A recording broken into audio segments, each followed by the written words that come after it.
Olá aos alunos do terceiro ano, a todos aqueles que me assistem, aos pais. O nosso encontro de hoje é para iniciarmos as correções das atividades do PET, volume 3. Nós vamos fazer a correção nesse encontro dos componentes curriculares de ciência, geografia e história da semana 1 do PET, volume 3, referente à turma do terceiro ano. Gostaria que você abrisse o material para que juntos possamos realizar a correção das atividades.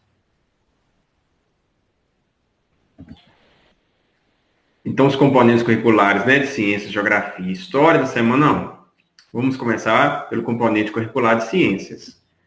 Atividades. Vamos conversar. A poluição é um dos mais graves problemas causados pela intervenção do homem sobre a natureza. A liberação de resíduos, gases, lixo, esgoto ou energia, luz, calor, som, no ambiente natural, provoca sérios desequilíbrios ecológicos e pode ameaçar a vida humana. Por isso, principalmente nas cidades, estamos mais expostos à poluição do ar, da água, sonora, visual e luminosa. O barulho produzido pelo excesso de veículos automotores, carros, motos, ônibus, caminhões, nas ruas é uma das principais causas da poluição sonora. A enorme quantidade de anúncios, fios elétricos, placas, propagandas, postes, lixos, torres de telefone, entre outros, nas vias públicas, causa poluição visual. Já a poluição luminosa é causada pelo excesso de luz artificial nos ambientes e de iluminação pública nas ruas. A poluição visual e luminosa perturbam a nossa visão, distraem as pessoas e os motoristas nas ruas e pode até causar acidentes. A poluição sonora pode causar estados de irritação, cansaço e a perda gradativa da nossa audição. É muito importante aprendermos sobre o que gera a poluição e, principalmente, quais as formas de evitar que ela destrua o ambiente e a nossa saúde. Número 1. A partir da leitura acima, escreva o que você compreendeu sobre poluição sonora. Então, o texto abordando sobre a poluição sonora, ele traz o seguinte: o barulho produzido pelo excesso de veículos automotores, carros, motos, ônibus, caminhões nas ruas é uma das principais causas da poluição sonora. Então, a resposta certa, vocês podem colocar aí, o barulho produzido pelo excesso de veículos automotores, carros, motos, ônibus, caminhões nas ruas. Então, se você compreendeu alguma informação extra da que está aqui, você também pode colocar, ok? Poluição visual.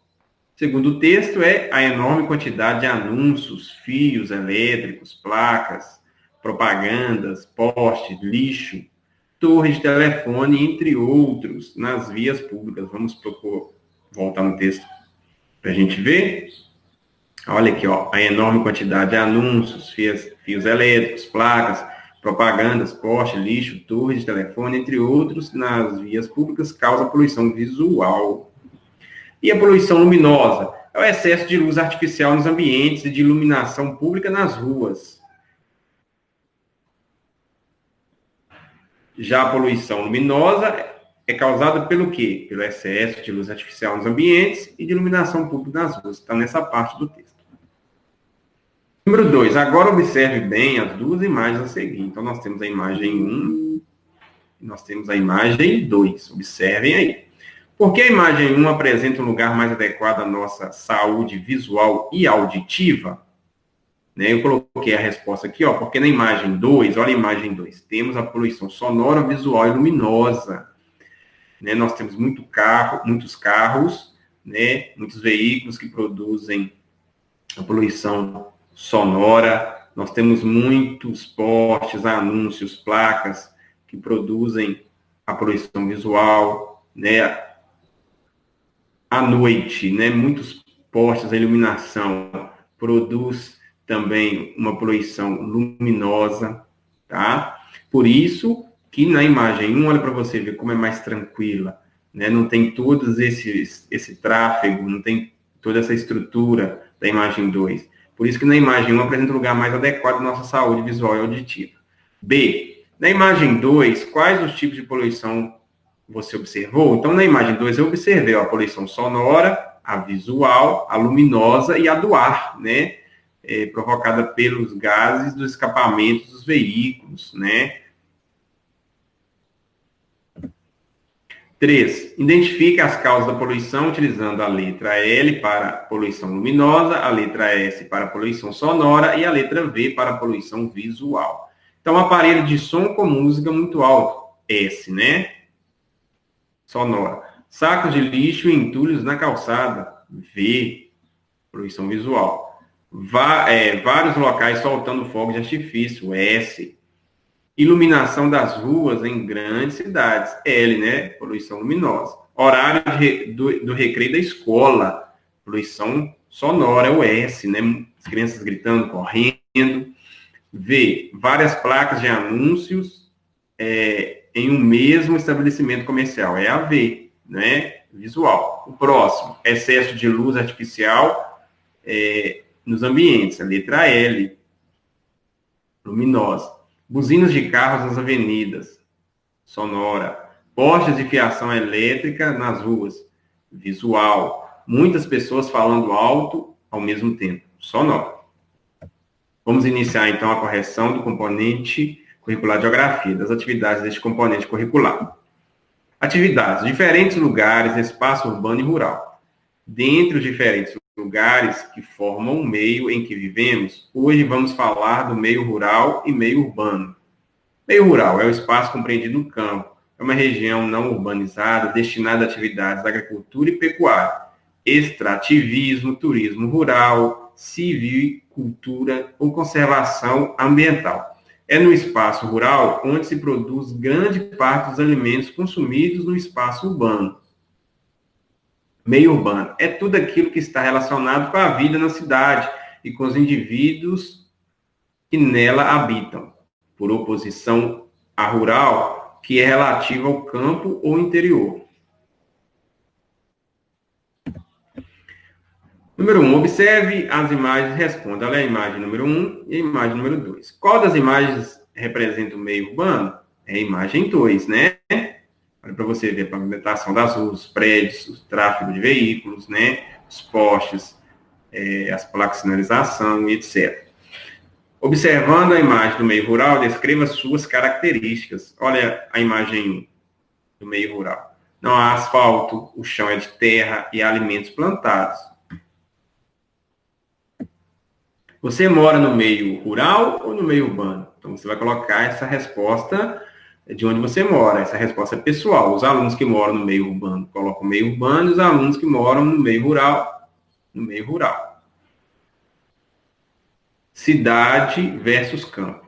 Atualmente, a maior parte da população brasileira vive nas cidades, mas nem sempre foi assim. A partir da década de 1960, houve um aumento na quantidade de indústrias nas cidades do Brasil. Isso atraiu a população rural que buscava melhores condições de vida. Conforme a população urbana aumentava, crescia também a quantidade de moradias e de serviços oferecidos. Esse processo resultou nas características das cidades que conhecemos hoje. Diversidade dos meios urbano e rural. Os espaços rurais e urbanos possuem características diversas. Por exemplo, há comunidades rurais ricas em pesca, agricultura, agropecuária e outros. E comunidades urbanas ricas em indústrias e comércios diversificados. São as diversidades que marcam as tradições das comunidades, sejam elas urbanas ou rurais. Os elementos da paisagem resultam dos fenômenos naturais e das atividades humanas. Número 2. Marque se a figura representa uma paisagem do meio urbano ou do meio rural. Então, a primeira figura, a paisagem rural, marque com X. A segunda, paisagem urbana, marque com X. A terceira, paisagem rural. E a quarta, paisagem urbana. Leia o texto a seguir. Imagine você morando no topo de uma árvore. Quais vantagens você percebe nesse tipo de moradia? Peça a ajuda da sua família para responder. Então, quais vantagens a gente pode perceber nesse tipo de moradia? Moradia em uma árvore. Né? Eu coloquei aqui, né? Possui uma vista linda, né? Quem mora lá em cima tem uma vista linda e a casa fica mais protegida. Mas você pode colocar também outras vantagens que você percebe, ou que percebeu. Qual a tradição marcante do povo Carauaí e com quais recursos as casas são construídas? A construção de casas no alto das árvores, né? É uma tradição. Os recursos para a construção das casas são originados da floresta. Eles usam os próprios recursos da floresta para construir suas casas no alto das árvores. Vamos iniciar agora, então, correção das atividades do componente curricular de História. Atividades. Leia o texto abaixo. Se precisar, peça ajuda a um adulto de sua família.